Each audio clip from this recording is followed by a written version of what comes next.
We started in 2015. I used to work for the Forest Service as a wildland firefighter. I had gotten an interest in chainsaws because that's what I was doing. And I had some lumber, but I didn't really know what to do with this lumber. I ended up meeting somebody who was like, hey, you have this lumber. This is awesome. Like we can make furniture. And so that conversation turned into a group of us getting together. One does the woodworking, Mitch. He takes care of all the woodworking aspect. Pepe does all of the design, like computer designs, and works with clients in those senses, and also does all the metal work. And then I do all the lumber sourcing, administrate the company, and then work on all of our partnerships. So we all have kind of like our little specific niche within, but it's all about taking city trees that would have otherwise ended in the landfill, capturing those trees and giving them an opportunity to become something else. Ultimately, the cool thing about it is to be able to see something all the way through from log to finished process. So we're able to connect with the client and let them know specifically, like, where did their tree come from? Why did it come down? But we're also doing grant work, which is highly focused on education, outreach, tree planting, donating lumber to schools. So we have a bunch of partnerships with like Urban Wood Network and different partners, and we're looking to try to essentially grow the capacity of urban lumber. Pepe, with his architecture background, he's able to, number one, recreate a space, and we can create a space digitally, right?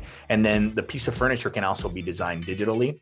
And so not only does that give the ability for clients to sit with us and we can change things in live time, but also they can actually see a rendering of something that's going to get done before they commit to it. For every piece of furniture that's made, we do a percentage of the sale goes to planting trees. It's a partnership with American Forest, which is the oldest standing nonprofit that's focused on reforestation. Like, most businesses operate on a single bottom line, which is profit. Essentially, we operate on a triple bottom line, which is people, planet, profit, right? Profit is almost like the last thing for us, because if you take care of people and you solve a big enough need, the profit comes automatically. We were working with American Forest, right, to donate trees in different parts of the nation. But then we started thinking, it's like, we got to be involved here locally in our city. And so we wrote a large grant. It's a $750,000 project that we were awarded in conjunction with a nonprofit, Environmental Center in San Luis Obispo. And so the difference is that these trees will be climate appropriate, right? So they're like, considering that we're moving, not only have we been into a drought, but the climate is changing. The second consideration would be species, right? We oftentimes don't plant thinking about end of life. So we're never taking out trees to produce lumber, but what we're doing is that we're making sure that the right trees are there. So when they have to come out at the end of the life cycle, they're going to make good furniture. We wanted to showcase two different lines of furniture. So if you notice there on one side of the atrium duet, there's live edge, and the style, it's predominantly a live edge style. On the other side, it's more like non-live edge furniture. We wanted pieces that would be striking. It's impressive when you walk in there and you see the dressers, you see the headboards. They all have a story. Like, for example, some of it is American elm. And so there's Dutch elm disease. That redwood table, the reason that redwoods end up coming down is because they require a large amount of water to stay alive. And unfortunately, the drought plays into that, and then they have to come down. We use some woods that weren't as traditional, like red gum eucalyptus. Eucalyptus has a terrible reputation, and we need to figure out something to do with this lumber, right? And red gum eucalyptus and blue gum eucalyptus, they're hardly used because, again, it has a bad rap. But that's not the kind of eucalyptus that is the one that people are talking about. And then showcasing lumber that is quote unquote imperfect. Perfect straight grain, no knots, this kind of clear lumber gets away from celebrating the natural way that a tree is. So if you notice on all of our furnishings, some of it has resin, right? Because there were natural cracks or bugs.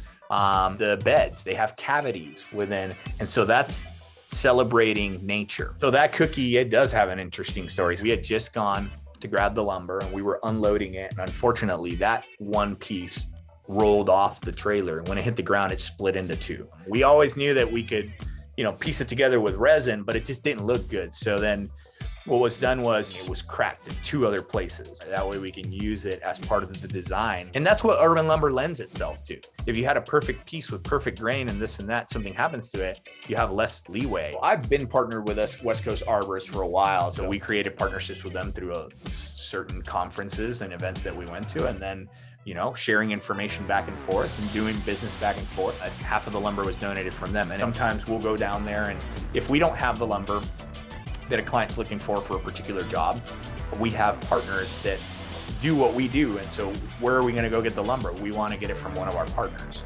And so West Coast Arborists is one of our partners. Sometimes we get lumber from them. It's tied to planting trees, and it's also tied to sequestering carbon. People understand that trees have some form of filtering where carbon dioxide goes in, oxygen goes out. But what they don't know is that carbon dioxide actually stays in the lumber. So like the mass of the tree, I think 52% of the weight of a tree is stored carbon.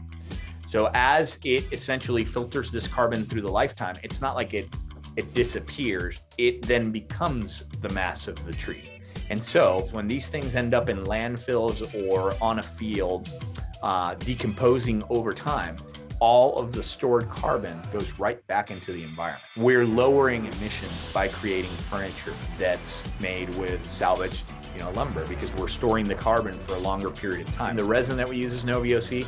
The finishes that we use are plant-based, so it's plants and oil that make it. If we're all working separate, then we're working against each other.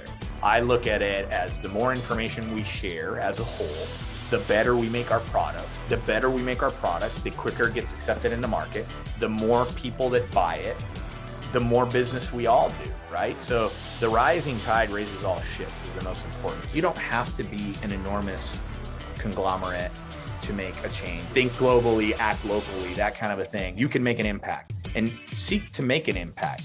And don't worry, you're not going to be able to help every cause out there. It's unfortunate. And if you start focusing on every cause, you'll go crazy. We've picked a cause that we know we can champion, and we're going to do the best we can. I think of it as like the planet's in trouble, right? But it's like we're part of the people that are here to save it.